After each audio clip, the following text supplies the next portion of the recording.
Going live, going live, going live. Hey, and welcome to the Hot Tag Podcast. I'm Chris. I'm Mike.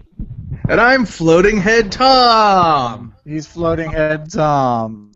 We're in Tom's audio computer is podcast, giving him not a attitude. video podcast. Well, that just makes him want to watch the YouTube video. Absolutely. Okay. I won't. So anyway, this is our.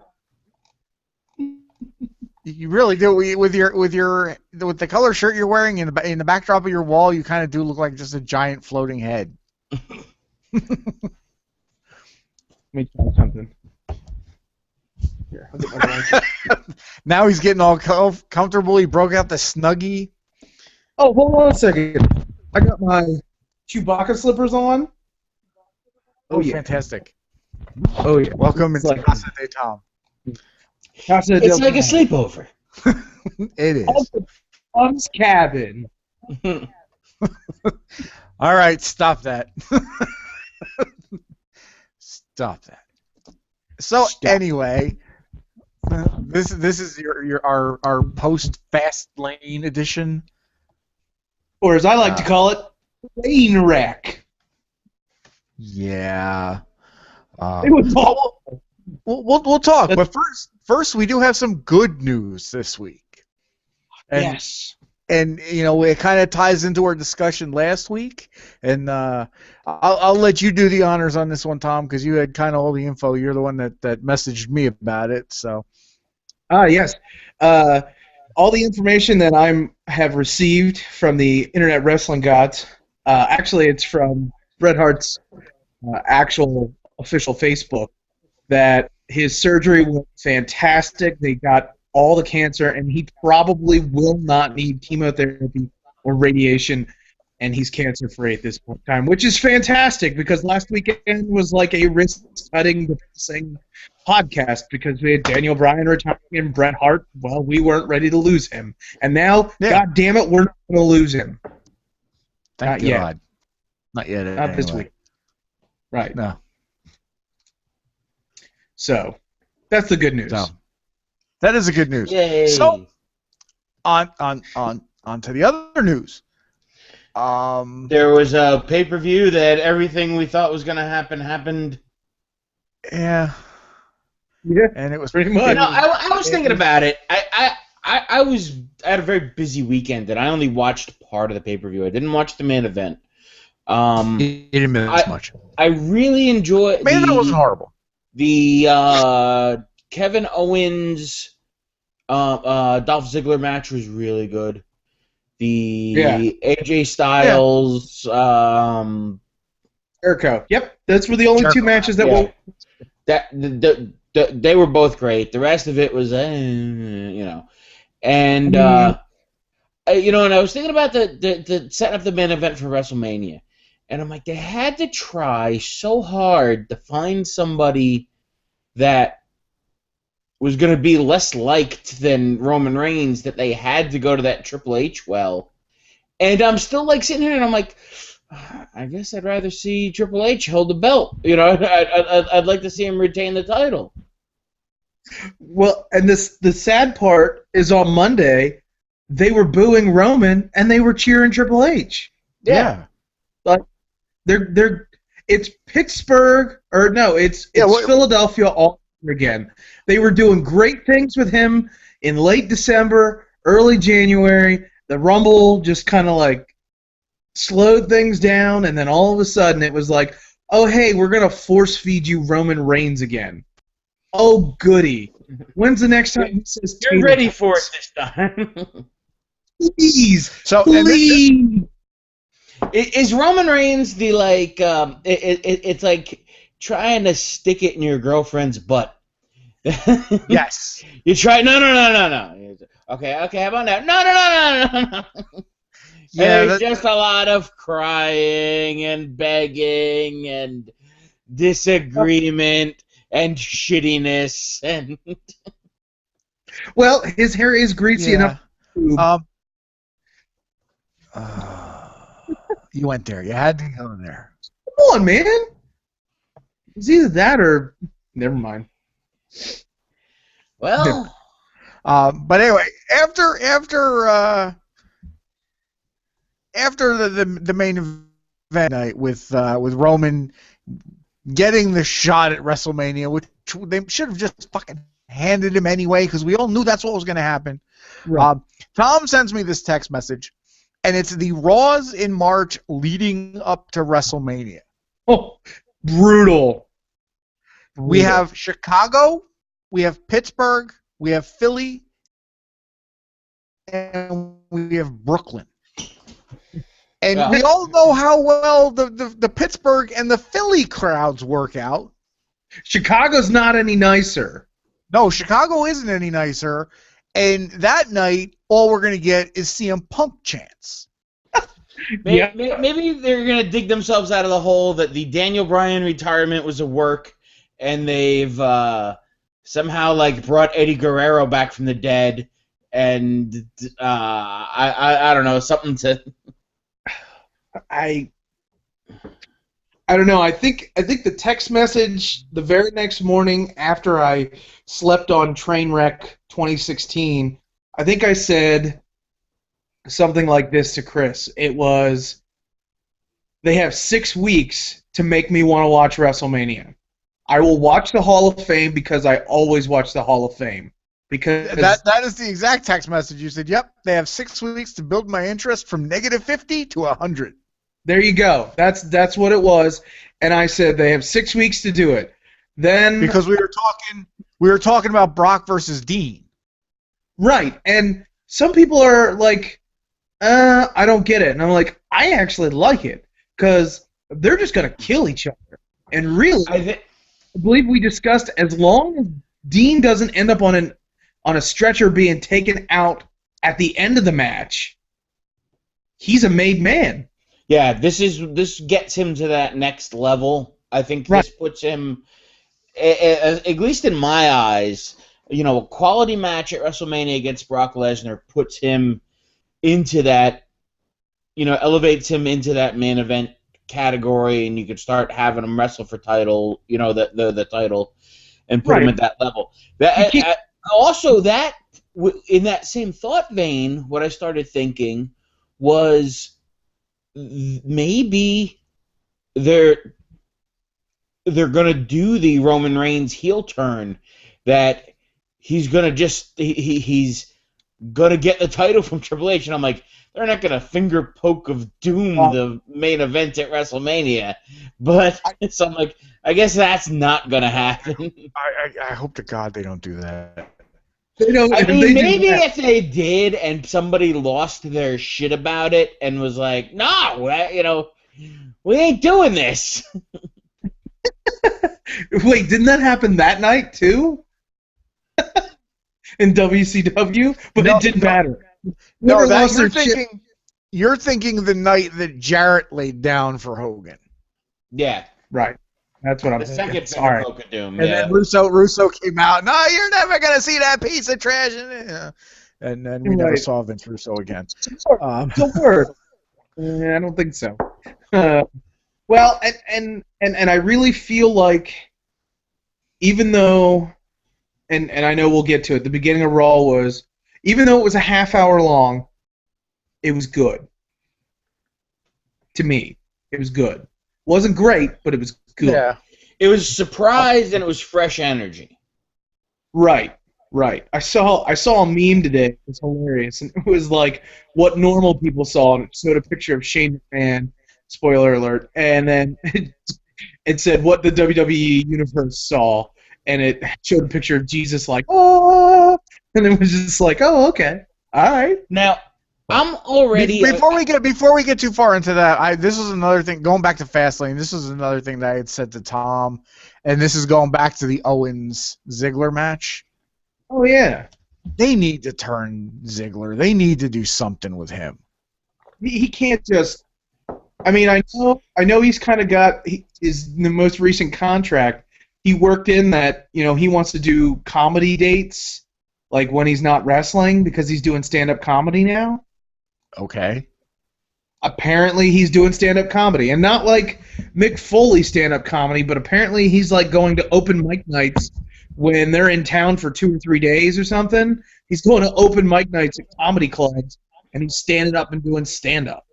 Yeah, he's been involved with stand-up actually, kind of for a while, because he used to date Amy Schumer. Ah, that's right.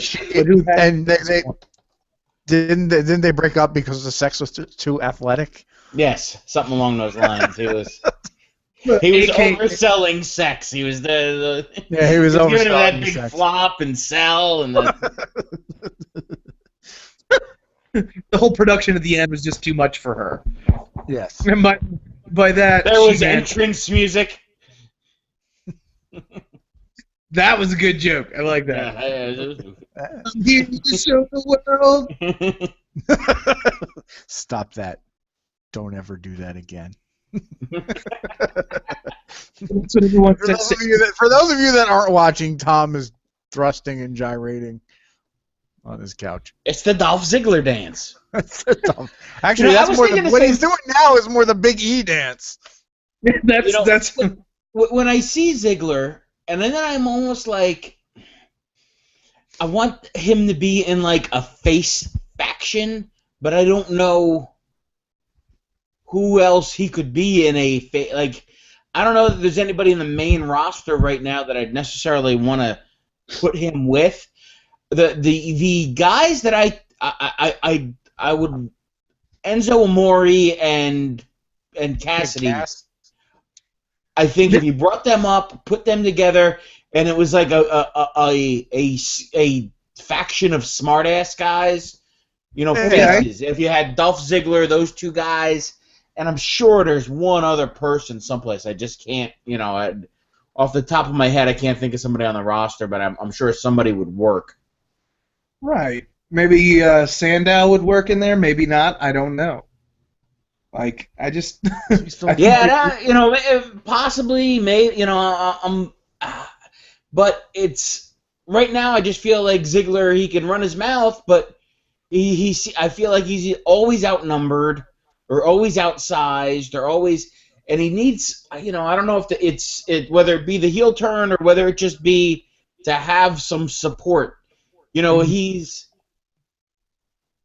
so close, I think, to being mid-'90s, late '90s Shawn Michaels. That's exactly what I was thinking when I was watching that match on Sunday. In ability and presence, yeah, he even kind of did the tuning up the band, and he also super kick the way Shawn used to. It's like they're trying to do that with him. Like his tights now look kind of like that. He's got the boots that look like that. I'm like, are you gonna go full HBK or are you not? But I think I think even if they they don't go full HBK with him, I think he needs to be a heel for that to work though. Well, I'm not.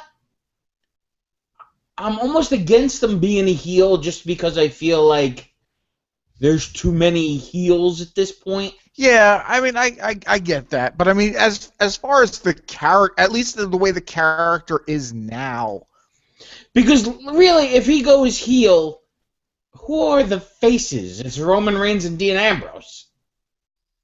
That's all we have as it is now. R-Truth and Goldust. Yeah, and I mean that's kind of all we have now as it is. What I would do with him right now is I would keep him face, and I would give him, even if you gave him a big, like a heavy, that he had somebody to kind of like crack jokes to kind of be his straight man, but also to keep him from getting his ass kicked if he had. Yeah. Like I don't know if they kind of give him a Diesel basically. Yeah, a Diesel, or even like somebody who literally like says nothing and stands there, like a Mr. Hughes, or like when Big Boss Man was with Midnight Express, something like that, just so he can kind of talk and say shit and just kind of have a guy nod and or do whatever. Yeah. I think he can be, because the shit that he used to do with Zack Ryder on Zack Ryder's YouTube show. Oh my God. Was really funny, and it was good interaction.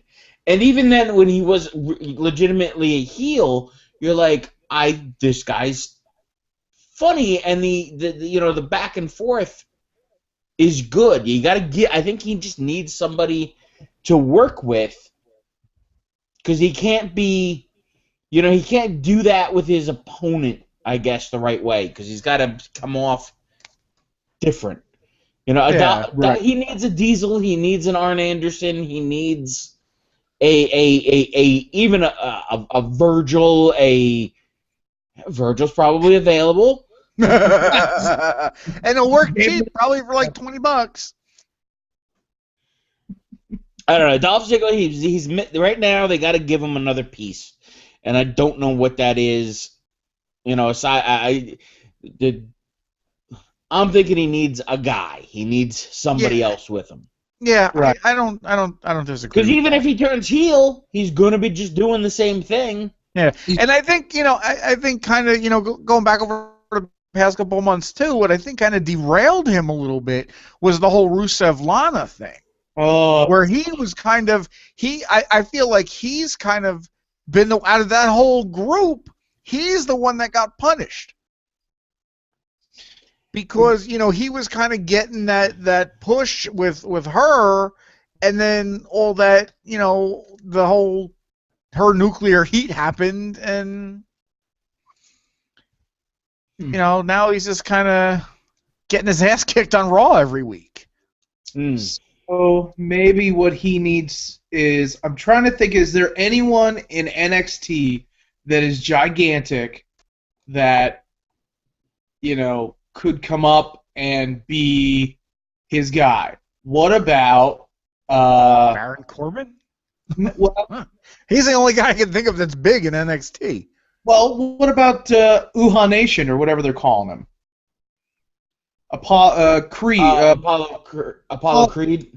Apollo Crews. Apollo Crews. Yeah, he could. I guess he could work. Yeah, I mean, as long as they work it right, because Apollo doesn't really have that great of mic skills, but he doesn't need to have that because he can be that heavy, but he can also do some pretty great flying moves too. So it's not. He's not a one-dimensional, hey, I'm just going to stand behind him. I'm going to do a side body drop, a couple of elbows in the turnbuckle, and a jackknife powerbomb, and have a sweet mullet. It's not going to be like that. But I also like the idea of Baron Corbin because they both have similar uniforms. I guess they both come out with that leather jacket on. It could work. Baron Corbin sold as that lone wolf. That's the problem. Yeah. But again, they bring guys up. Sometimes they bring guys up to the main roster and completely, what's canon in NXT is not canon in WWE. Yeah. So I mean, I think he maybe not a heel turn, but he kind of needs something, or he's going to be on Superstars in a couple months. Well, and I'll tell you, who would be really great with him that isn't around right now, and that is Cesaro. I think those two could, not as a tag team, but just if you put them together, Cesaro can be the heavy man. You know what I mean? He doesn't need to talk. He's the Swiss Superman or whatever they're calling him this week, and I don't know. Well, they're not calling him anything right now because he's hurt, but. But yeah, so I agree with you. There's only so many times I can watch Ziggler or Kevin Owens before I fall asleep. They had a great match Sunday, but that's. But we've also had it that was the fifth sixth time in sixth in a row in as many weeks. They're on Raw every week. Yeah, it's starting to remind me of the old WCW Nitros where they used to have Eddie Guerrero and Dean Malenko fight every week. Right. Yeah. And I know they have talk about other matches. Well, it's almost like that. It's like, hey, there's a hell of a match going on, but we're going to talk about Roman Reigns. And it was the same thing back then. It's like, there's a hell of a match going on, but we're going to talk about Hulk Hogan and the NWO. So. Well, and you know what? This is a good time to bring this up. Chris and I both caught the pre-show, And the new commentator from SmackDown is fantastic. The guy that was he's a boxing commentator for HBO Sports. He needs to replace Cole like yesterday because he did something that I haven't heard in years.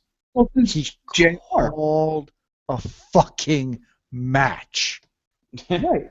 Like he didn't plug network. He didn't do anything.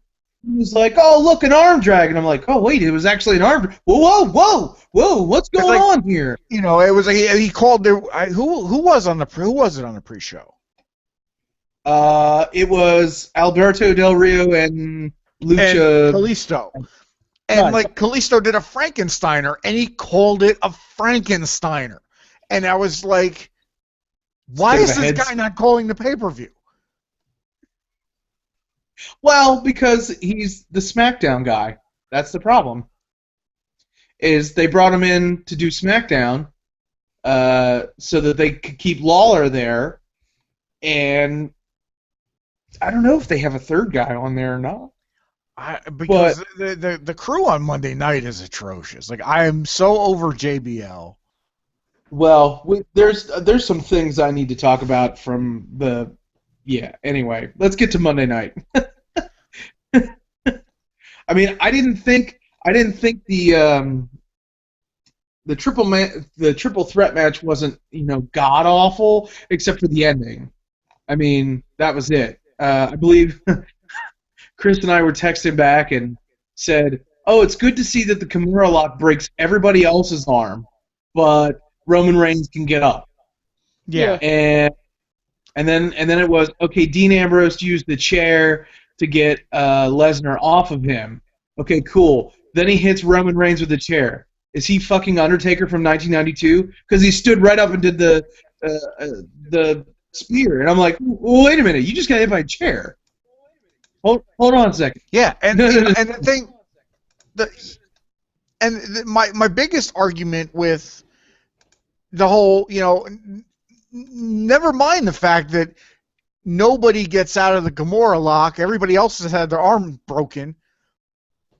It made Lesnar look fucking weak.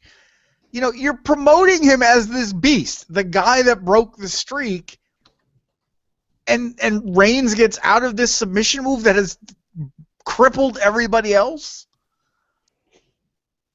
including Triple H. Including Triple H.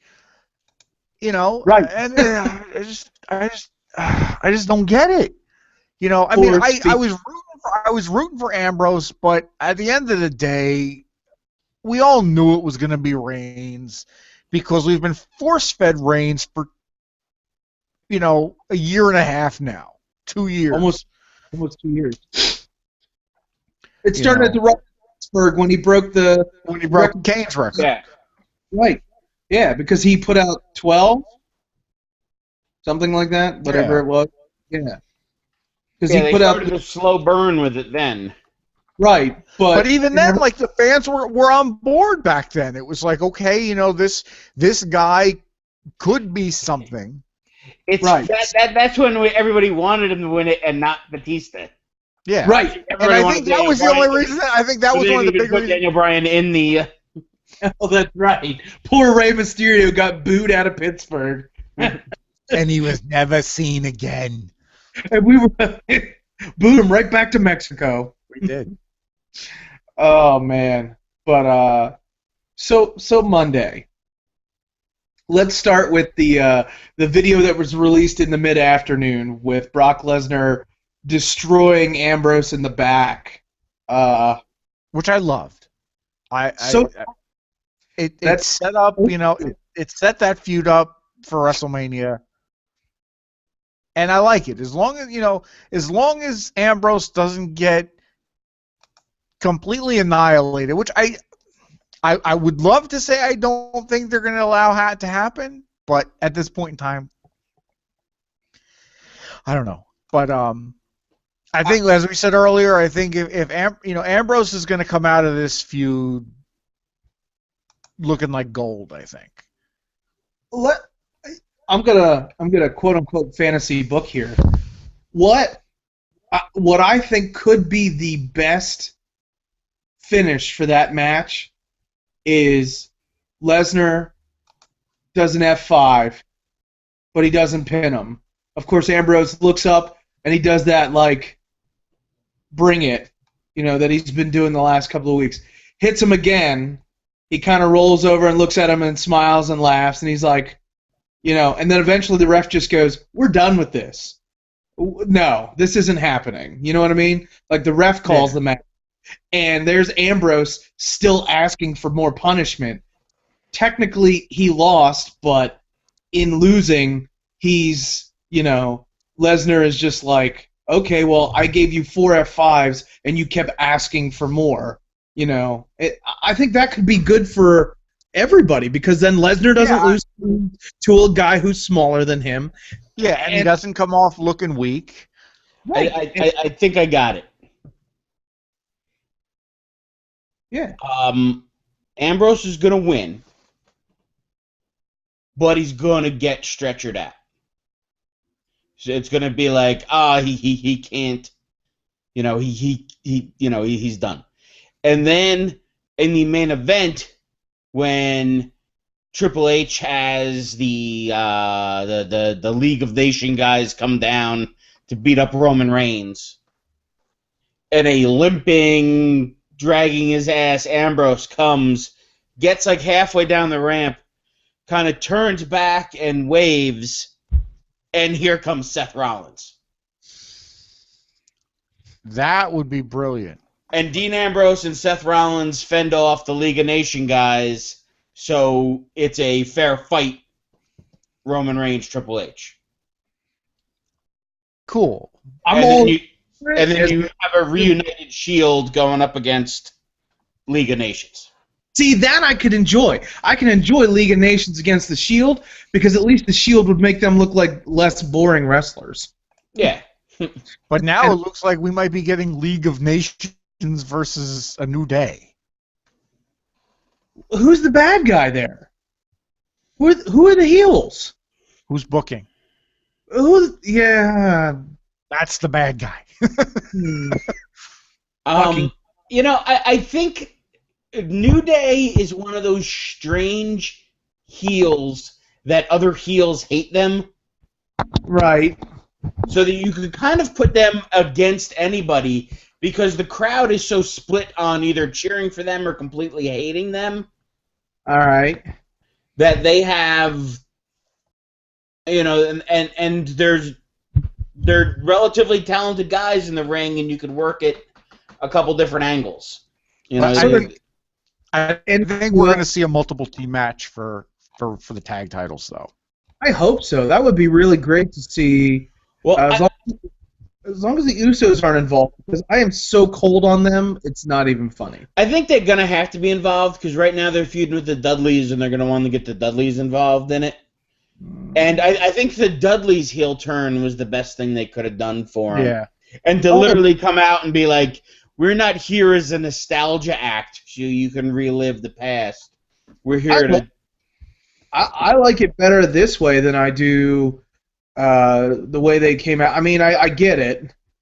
They came back as kind of that nostalgia act, and then once they couldn't beat the New Day, they were like, okay, well, here's what we're going to do, and this is how they get their 10th tag team title. This is how it works. Yeah. And that's my booking for the tag titles at WrestleMania is the Dudleys walk out with the titles. Oh yeah, because it's I mentioned it on a previous show that April is their 20th year together as a tag team. Yes, that would be technically right.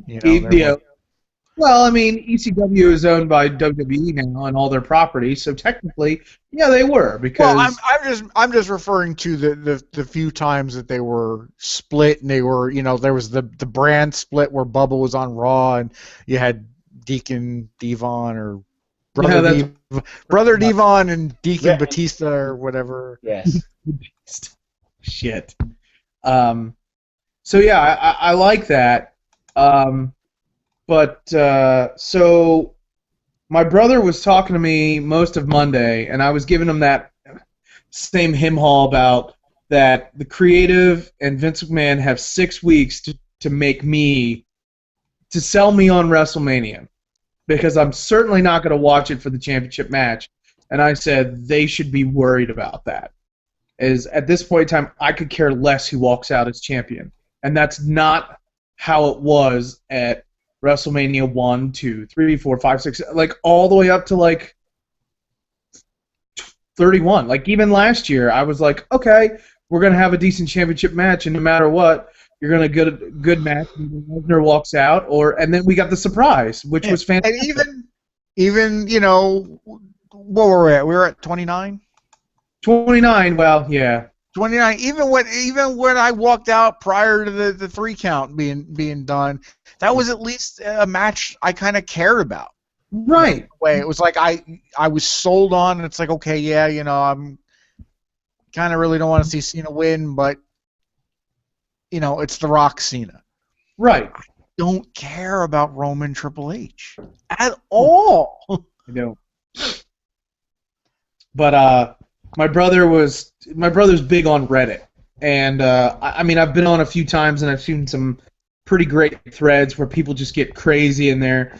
And my brother was talking about this one guy who apparently he has some sort of connection with creative, and I was like, whatever. And he goes, no, this guy gets death threats because basically he gives away stuff, and people are like, you're full of shit, and then it happens, and they're like, fuck you, man, go to hell, you know. And he said, I guess this guy said, you know, I'm not going to give details, but Christmas may just come early tonight on Raw. Pay attention to the first segment. And I was like, I really didn't care. I DVR Raw so that I can fast forward through most of it anyway. And I was like, I hadn't watched The Walking Dead the night before because I watched that piece of shit pay-per-view. And I was like, I'd rather watch either. So I'm kind of like, yeah, right. And I heard it was a really good episode of The Walking Dead, and I missed it for this goddamn fucking piece of shit Fastlane. Right, exactly. And who's to blame for that? Me, because I could have watched The Walking Dead, but eh. And then you could have used your network to go back and watch, you know, whatever, and then you could have fast forwarded through all that shit. Yeah.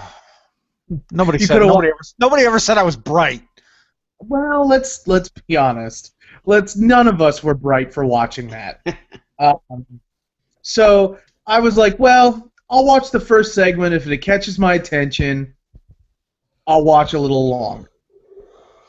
And, of course, I'm watching, and I had talked to, was it you, Chris, or was it, I don't know if it was you or my brother, and I was like, you know, I already can see this a mile away. McMahon's going to give the trophy to himself, or Triple H, or something stupid like that. Yeah, I knew as soon as they announced that, like, last week or whatever, I was like, okay, he's going to get, either going to give it to himself, or Triple H, or Stephanie, or, you know. Right, somebody in the authority. We knew what was going to happen. And I was like, well, let's see how that goes. And when he gave it to Stephanie, I'm like, oh, God, they're going to let her talk. And then... Well hold on. But just to see where my mindset was, when it started, I'm like, I am just going to fast forward through the talking until whoever is going to come out to breaks this up. And I'm like, fast forward, and then when all right, go ahead, go back to your blow by blow. And then Stephanie opens her little binder, and she gets ready to talk, and Shane McMahon's theme comes on, and the place goes ballistic. It's like, I haven't seen a pop like that since Stone Cold and The Rock at WrestleMania 30, after they were cleaning up the mess that Hogan made by calling it the Silver Dome. Mm-hmm. No, it was like, what the hell? I'm like, we've been waiting 6 years for this, and oh, my rape light turned off. Tom's in the dark. I'm in the dark. Now you know what I'm doing. No. But and when he actually came out, I'm like, oh man, he looks old.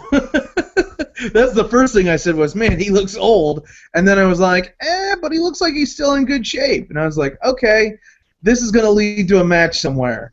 And my worst nightmare was Vince saying that he wanted to wrestle Shane at WrestleMania. And I'm like, please, at 70 years old, don't get in the fucking ring and die. Well, now this is kind of not to step too much on this, but I had seen a post earlier in the day that somebody's opponent for WrestleMania had been picked and he wasn't on the roster yet.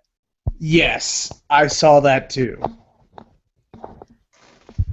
So as soon as I got this is behind the scenes stuff here again, I was at the gym because I'm going to the gym. I ain't dealing with Raw. I got a podcast in an hour. I'm going to the gym.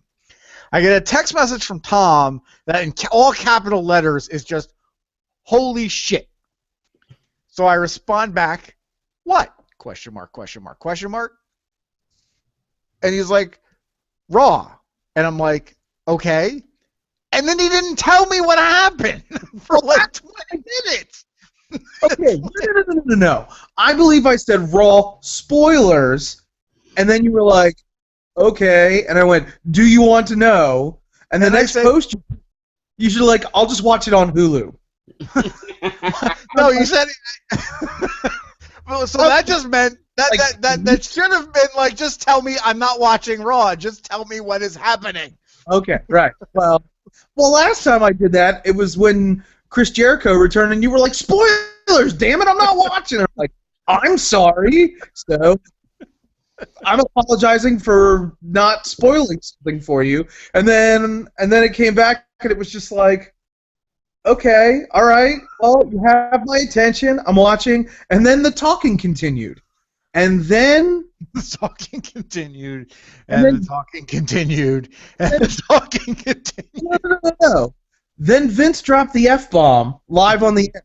I heard that. Yes. I heard that he did that. But of course, that I missed because they've edited it all out of everything. Well, there's video now floating around of, like, someone from the crowd, and you can hear him. He's like, I'm going to give you a fucking beatdown. And I was like, well, he dropped it twice. Yes, he did. Once they cut it, they were able to dump out of it the second time. The fucking beatdown, they were able to dump out of it. But the first time, he's like, just say whatever the fuck. Just say whatever you want to say. He caught himself, but came out. And the look on his eyes were like, KFAB News on Facebook had a great story that Vince McMahon fired himself for cursing live on the air. Because that's just not the type of acceptable family content Vince McMahon wants on Raw. So he had to. All right, we're gonna finish this part, and I just had a thing. I know how the match is gonna end. I think I do too. Okay, so set the scene, Tom. Okay, go ahead. Yeah. Basically, Vince says to Shane, I'll give you control of Monday Night Raw under one condition. One match, one night. Which obviously we all knew was going to be WrestleMania. So he says, at WrestleMania against The Undertaker. And everyone went, oh, wait a minute. Well, we really want Shane to take over Raw. But do we want it bad enough that The Undertaker loses at WrestleMania?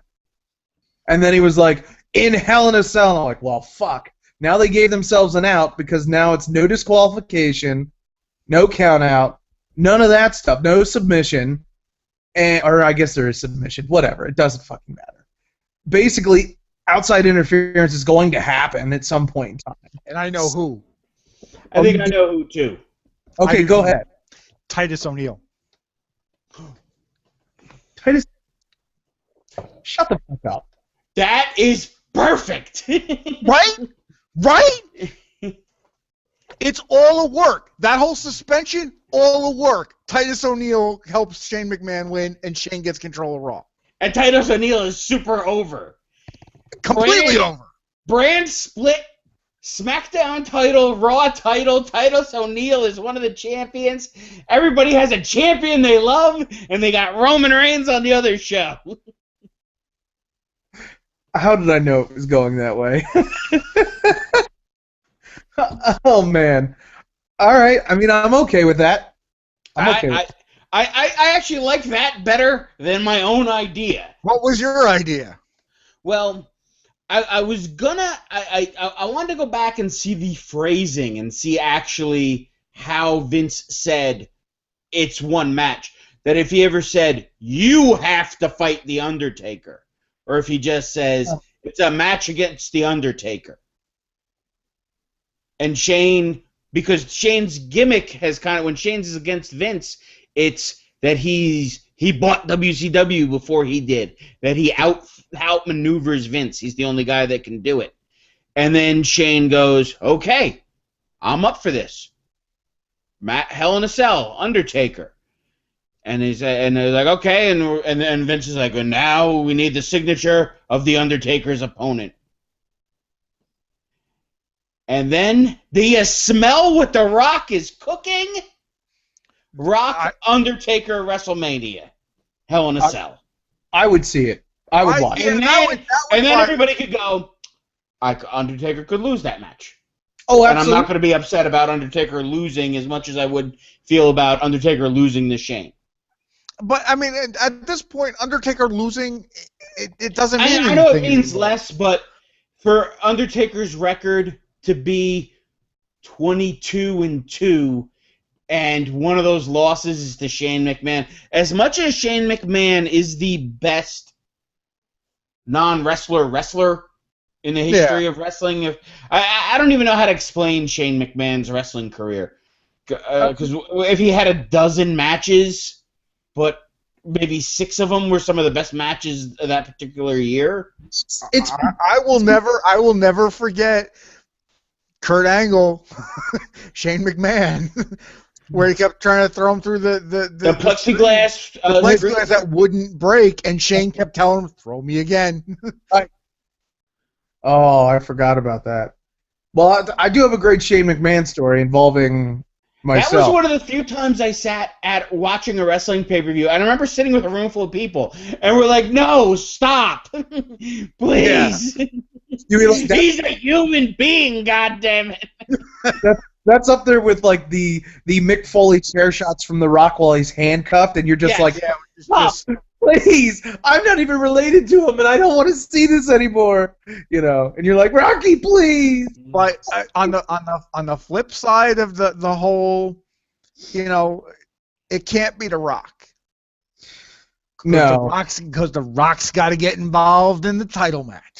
Right. Well, that's one of the reasons I thought The Rock would get involved, because, the Authority has been screwing over his cousin, so The Rock, it's one more thing for The Rock to unseat the McMahons and so Roman Reigns gets a fair shot, or unseat the Authority and put a different McMahon in power. What if it's Super Cena? I mean, everyone's been begging. That's the one match that everyone would love to talk. They've been talking Cena Undertaker for a while now. And he got hurt, unfortunately, after he came back. Otherwise, I really think that's what was going to happen.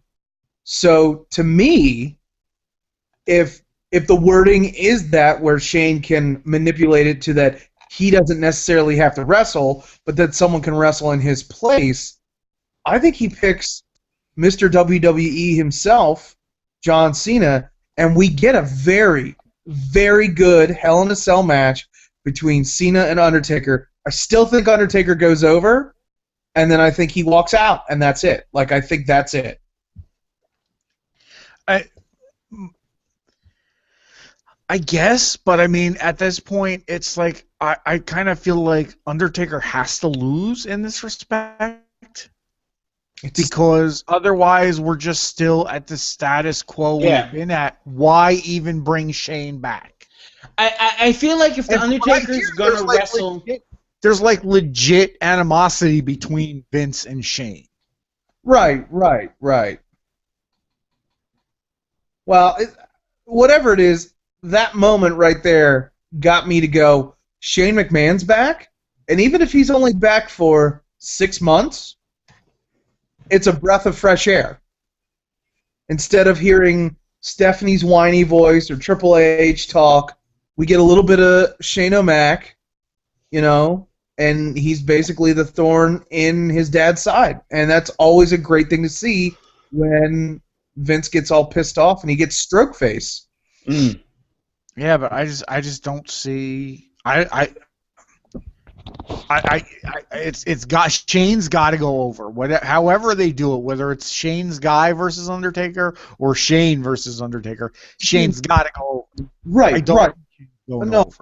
I think I got a little too excited about the possibility of Cena Undertaker just in general, and I completely forgot about the possibility that, Shane's, unless he has some way, some underhanded deal where he's already got the company under control. I mean, I know basically the storyline they're going with is that, he's the oldest in the family, so the business goes to him first, which is always the storyline that I was like, if they would bring him back, the best way to do it would be he could be angry because Vince didn't give him the company. Vince gave Stephanie and Triple H the company, and that's his younger sister, where he's the firstborn. He should be the one that gets the company by default to begin with. But I was like, well, they'll never do that. Well, here they are, and they're doing that, and it's going to work, and it's going to bring ratings. Even short term, it's going to bring ratings until the injury plague is over and everyone's back.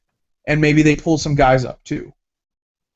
But it's definitely a Band-Aid, but I think it'll work. Yeah, I just kind of. I feel like it's a waste, though. There's a part of me that's feeling like it's going to be a waste because it's not going to change anything. No. We're going to still get, the Monday night after WrestleMania, we're still going to get Triple H and Stephanie on TV. We're still going to get Vince on TV. Right. And, it's just, I just don't know if I want to believe that this is the change, but we have been fucked over so many times with that change. So many times. They've done us ass to mouth too many times. Yeah. Too many times. I just, I feel you. So. And it's just to the point where we talk about it a lot, and I mean I know a lot of people bitch and stuff, but I mean the product just is not good. Well, it's got bright spots, but I mean you've got, and I know there's this big vocal majority, which is which is basically us, these older wrestling fans and the internet wrestling fans that just want nothing to do with Roman Reigns. But there's a reason for that. And you know what? Deep down inside, there's part of me that wants to like Roman Reigns. From the moment I've talked about this before. From the first moment when I was reading about the Anoa'i family, and I found Roman Reigns' Wikipedia page when he was just like Joe Anoa'i, or whatever the hell his name is, and I'm like, and I saw him, and I'm like, if this dude's football career, he was still in college at that point.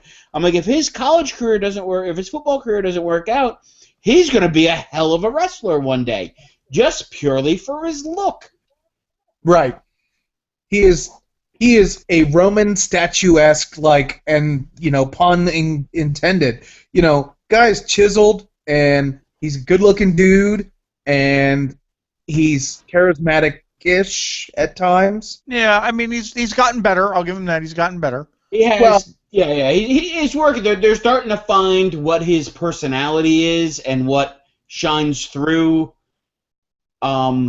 And it'll take time, but he has everything there. He has that lineage, and it's like he has all those things that The Rock has, but he's not going to be exactly the same as The Rock. He has to find his own niche. Well, and I think that's what needs to happen. Is I think if they were smart, and again, I know they're not. If they were smart, they would book a program, Rock versus Roman, where Roman says, I don't need your help all the time. Like, you always come and you rescue me in Philly when everyone booed me when I won the Royal Rumble, and then they booed the shit out of everybody. And then, you were there for this part, and everybody booed me, but they loved you. And it's like, okay, at what point in time do I have to be my own man? You can make Roman the heel, Yeah. the jealous heel that wants to step out of his cousin's shadow, and then you have The Rock. Obviously you can plan this out a year or whatever around his movie schedule, and you can make that happen where WrestleMania 33, there you go.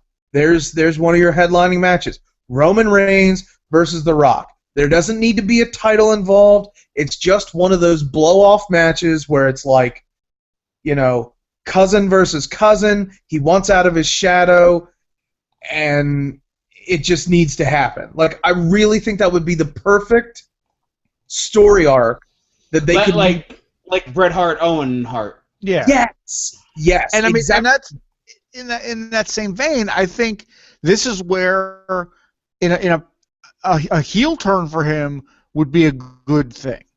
Yes. Because Right. he's kind of in that he's not quite die Rocky die yet, but No.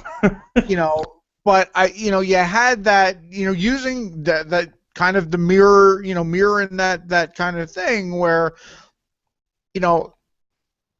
you had Rocky as kind of the good guy, and then all the die Rocky die stuff, and then you brought him, you had the heel turn, and we got The Rock, probably one of the greatest superstars in history. Right. Not that Roman's going to turn into that, but I think. But you don't need. I think if you turn him heel and give him a good heel run, and we've talked about this a lot. Get rid of the damn vest. Get rid of the Gimmick change. Change. Have him wrestle as a heel, and then when he does make that face turn again, he will be over. It'll be electric. Yeah. Like The Rock. And that's, and you can even do it the exact same way they did it to Owen.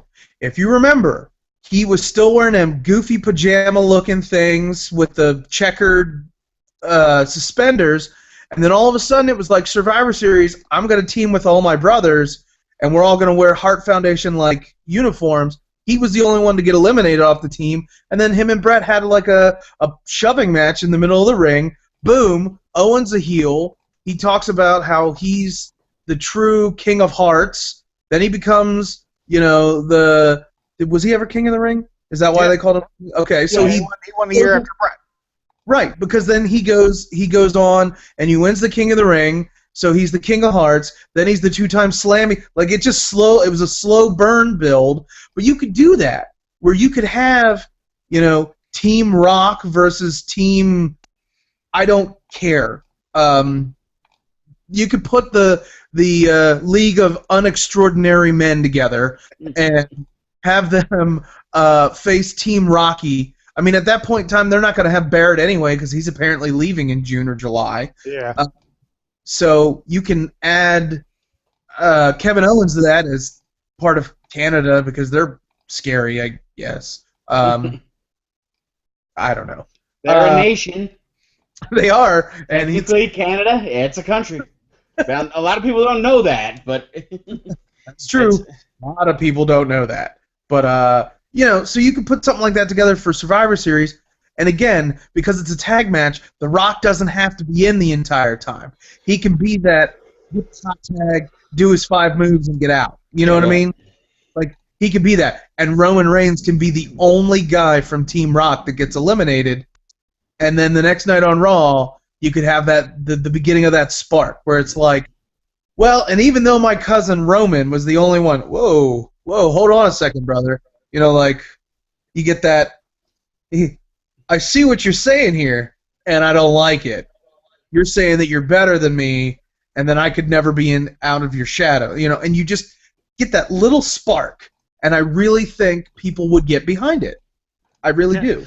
And I mean, that's kind of in a way, the injury forced this, but I think once Rollins comes back, Rollins is going to be so fucking over, it's going to be ridiculous. Oh, and I love how he was like, they can rebuild him. And I was like, yeah, okay. So metaphorically, he was talking about rebuilding his character, but he was talking about literally like that his knee needed to be rebuilt, and that's totally. I think in the long run, that might have been the best thing to happen to him because he was being booked so poorly as a champion. Yeah. And that, as much as I never wish ill will on anybody, it was one of those like, oh man. I think that injury, I hate to say it this way, but I think his injury was a good thing for him. Right. That it's going to give him a chance to like take some time off, spend time with. I guess he doesn't have a wife because she got fired because he's a Nazi, but whatever. But whatever. He gets to take some time off. He gets to watch TV at home and mock how terrible wrestling is. Maybe watch some Ring of Honor, NXT, that kind of stuff. And he comes back, and you can have him wear that white Power Ranger looking uniform, and you can call him whatever the fuck you want. People are gonna be red hot for him. Yeah. I mean, that's the thing. If it was to happen, like you said, at WrestleMania. Oh, that would be so huge. As soon as his music hits, that crowd is going to explode. Well, and that's the thing is, would they give him a new song? Because I think they would have to.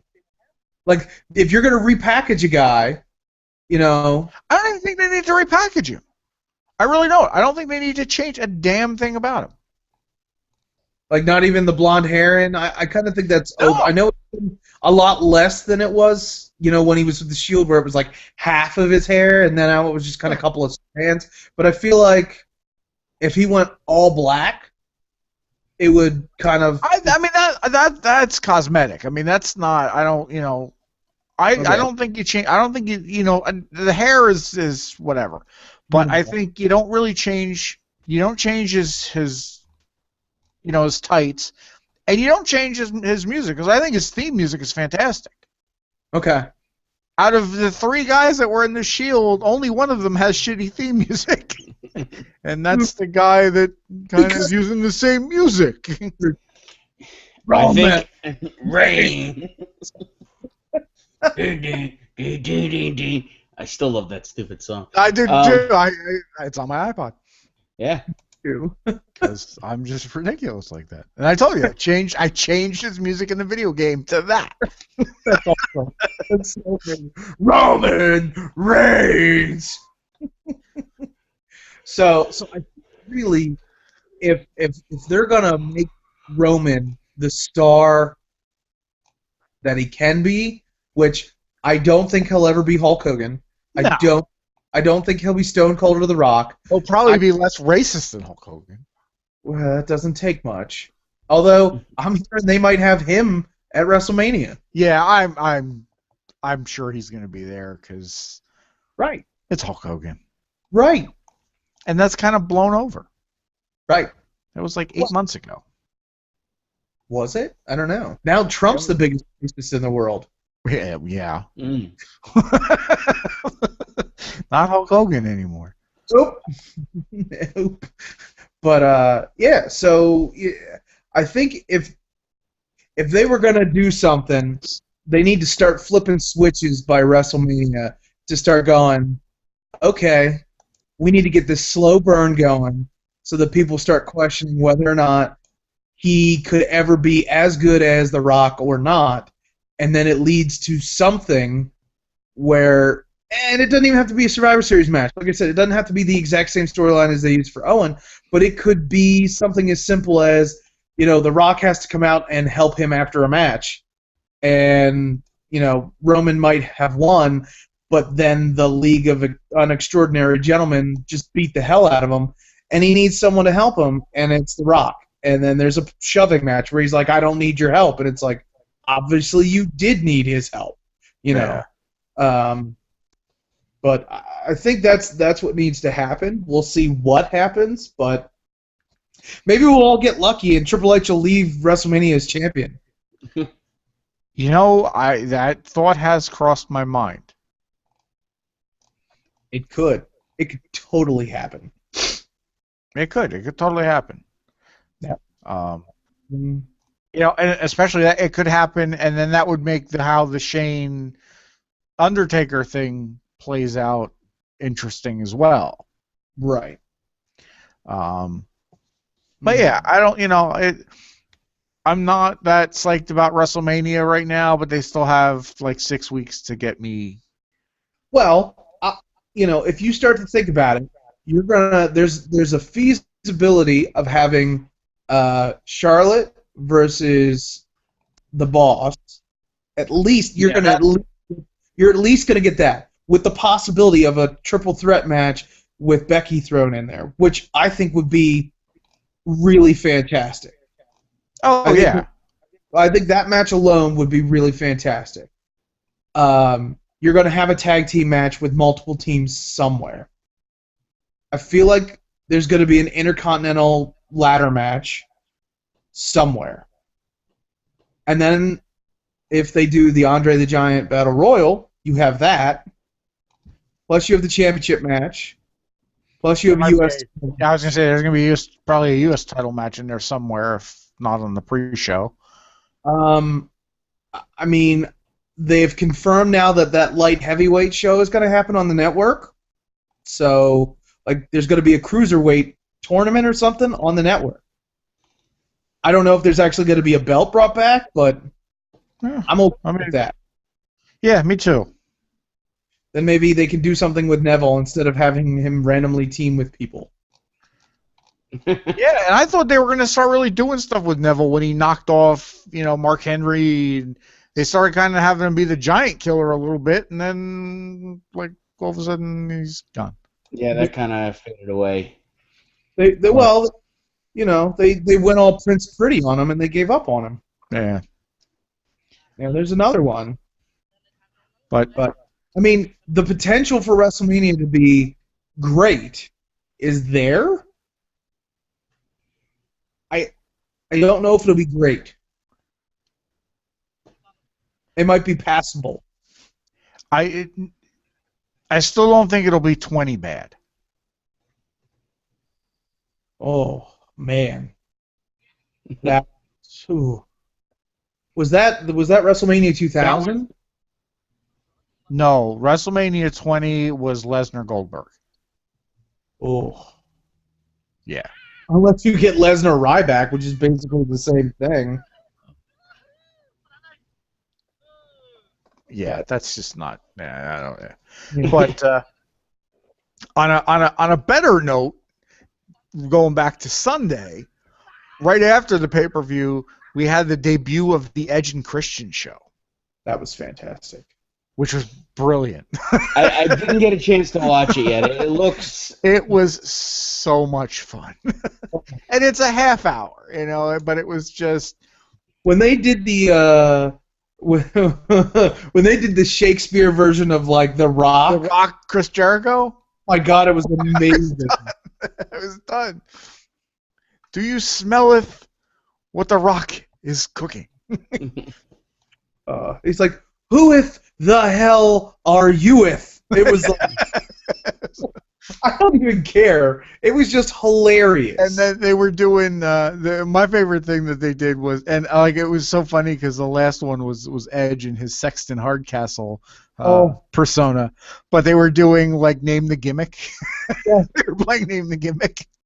Yeah, I also loved when they did the let's see what we looked like at the time of our debuts, and they showed Edge up in the crowd when he was still doing that weird Canadian thing where he would come out of the crowd like someone we know, and only he was much more talented, and he was wearing the guy liner, and yes, yeah, I think he even said that he's wearing way too much guy liner.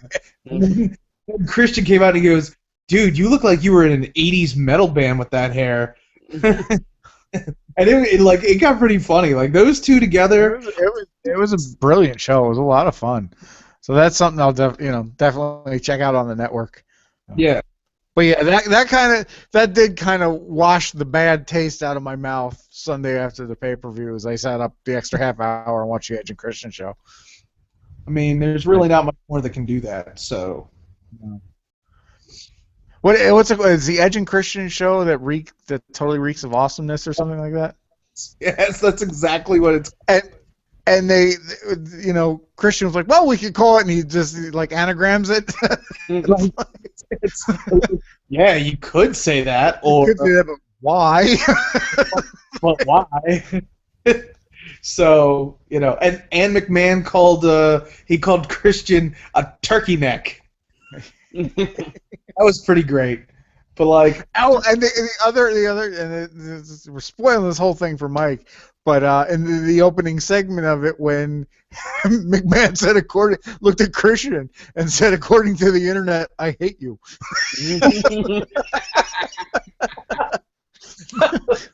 That's right. Forgot about that. See, that's the kind of stuff that they need to continue doing, and I'm so glad because it was so sad to see. I mean, it was sad to see Edge have to retire, but to have Christian go out the way he did with all the concussions, and then all of a sudden he just disappeared off TV, and all of a sudden Jerry Lawler's like, "Well, he's retired now," and you're like, "Ooh, whoa!" And Christian Lawler said that, and Christian came out and went like, "No, I'm not retired." Right. He said something like that, but you know, basically he's done with in ring action because I think with all the lawsuits, it's all catching up now. Yeah. But I'm so glad in their segment last week on Raw with the New Day. I laughed until I cried. I'm sorry, it was hilarious. That was Sunday on the pay-per-view. Oh, was it? Yeah, that was on the pay-per-view. They had the Cutting Edge Peep Show. Cutting Edge show. Oh, the Cutting Edge Peep Show. That's right. That was really great. I was waiting for Big Cass and Enzo Amore to be introduced at that point in time, but they never really had a point other than that I thought this is when it's going to happen. Yeah. And then they bring the League of Unextraordinary Gentlemen out. See, I yawn just thinking about them. just thinking about all the tater tot references. Let's not bring that up. I'm sorry. Maybe they can all come to the ring in an El Camino. Is that racist? I don't know. I don't care. You hear that? Del Rio's gonna come in a lowered El Camino. That's right. Hey, so then he's just stealing Eddie's gimmick.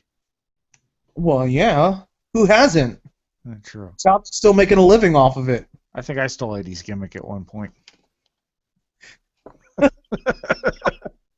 What? Did you grow a mullet? Yeah. Ah, there it is.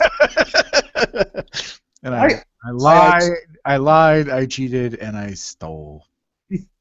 But I didn't have sex with China. And on that, I'm gonna. Well, that makes one of us.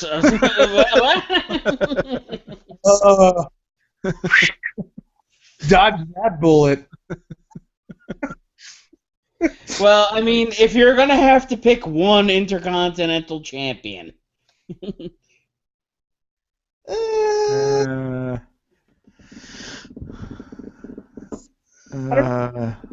Pat Patterson's a cuddler. Pat Patterson is probably the other. And he'd make me laugh my ass off too. Okay. Pat Patterson, the worst kept secret in all of wrestling. Oh God, how many years did we hear that joke from Jim Ross? Must be Pride Day. Oh, the parade must have ended early. The parade must be over. Oh my God, and everyone's just like, he's single, fellas. How many times was he in night panties matches? A lot. And he looks better than Disco in the dress. And I'm like, he knows what he wants. What can I say? Red dress looks good on him.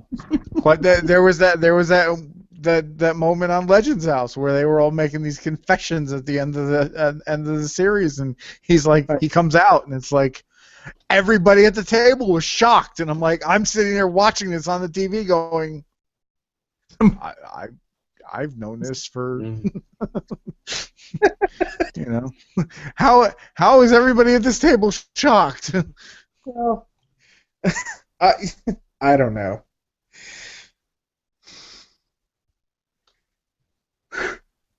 I thought about the League of Unextraordinary Gentlemen again. Yeah, I was going to say, you were thinking about the League of Unextraordinary Gentlemen. Rusev crossed my mind, and I almost fell asleep.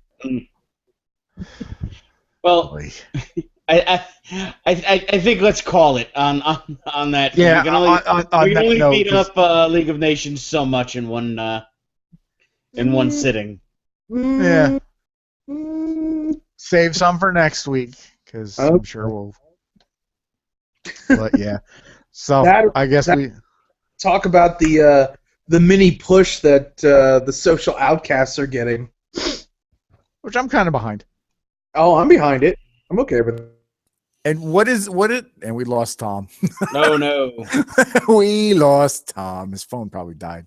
But all right, on that note, since we lost Tom, well, we'll talk about the social outcasts next week. Maybe next week too. I don't know if you've seen any of it, if you've watched any TNA lately.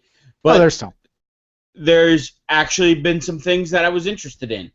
So TNA still on TV? TNA is apparently still on TV someplace. There's a minuscule network. There's too many things on Tuesday nights, so my DVR has not been taping it. But they did that. Beer Money's back together.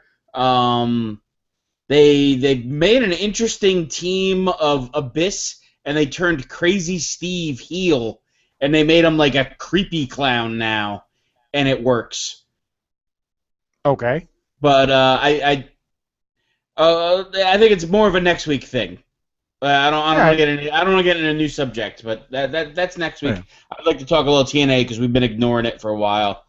We have, but there, it's kind of hard to find. And also ROH that went off my TV for some reason. It's not on the channel. It's just not on TV anymore. It was on Destination America, and then it was gone. It was a short run on Destination America. It's on. I want to say it's on the CW. At least I hear it's on the CW. I think. I think it only is in certain areas. I think it's like a syndicated program. Here in the New York market, I don't get it because it's. Yeah, it's in the Philly market. We get it because that's where it's based out of, and the company that owns and runs that cable station, they own Sinclair or whatever. Yeah. And also, I don't have my Lucha Underground in Spanish this year for some reason. That's not on Univision or whatever the hell I was watching it on. That's and Cablevision or Comcast still will not give me the LRA network. Huh. And I know Jim Ross is supposed to start doing commentary for New Japan, so I'll be back into watching that a little bit, especially with the confirmed departure of Machine Gun and Festus. Yeah, which they should be showing up shortly, from what I hear. Yeah, they're supposed to start training at the NXT facility, in mid-March. So maybe we'll see them by WrestleMania. But all right, we'll end on that note. So you know where to find us. We're on iTunes. We're on Stitcher. You can check us out at the channelzpodcasts.wordpress.com, facebook.com/channelzpodcasts. Email us at channelzpodcasts@gmail.com. So we're officially really on the road to WrestleMania now. So I'm Chris. I'm Mike. And I am the biggest Barry Horowitz mark you know. Tom. Get it in there. Yeah, that's like back yet. That's like three or four episodes in a row now. We've had a Barry Horowitz reference. Nice job. And this is all from the Barry Horowitz Appreciation Society. Right? We need T-shirts. Give myself a little pat on the back.